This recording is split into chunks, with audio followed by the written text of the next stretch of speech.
Apple's far-out presentation debuted a sleek new line of wearables that includes the Apple Watch Ultra Watch Series 8, while the Ultra is the most expensive option with a variety of bells and whistles.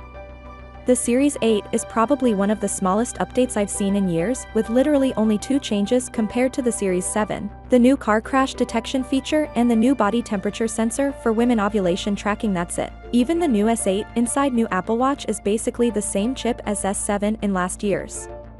The Apple Watch Ultra comes with 2000 nits brightness, whereas Watch Series 7 only comes with 1000 nits peak brightness, the Apple Watch Ultra being twice bright as the Series 7, so this will make it much easier to see the screen in direct sunlight. And the new night mode is easier for your eyes to see the screen in the dark by turning the display dark or red.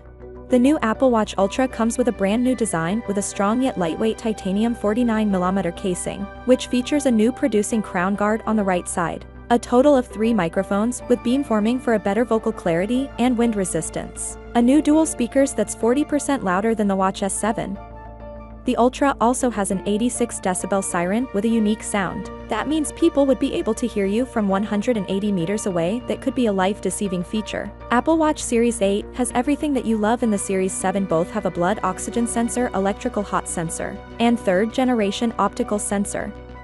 Both the Series 7 and Series 8 have an always-on Retina LTPO display and either 41mm or 45mm face. Series 7 and Series 8 comes with a dust and crack-resistant screen, and Ultra is a rugged outdoor watch. And it's waterproof, it's dust-resistant.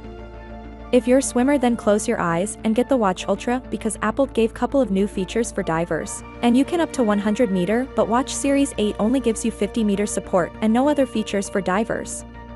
The Apple Watch Ultra will give you a battery that can last about 36 hours or at max 60 hours on a low power mode. But when it comes to Watch Series 8, it can only give you 18 hours of battery backup and up to 36 hours on low power mode. The Series 7 is also capable of an extended battery when the watchOS 9 update hits. Series 7 offers the same battery life and most of the same connectivity, and the Apple Watch Ultra is the most expensive options available. It's $799, and it's only available in a titanium finish. So, without being said, let me know your thought in the comment below, and if you are new here, please subscribe. Peace out.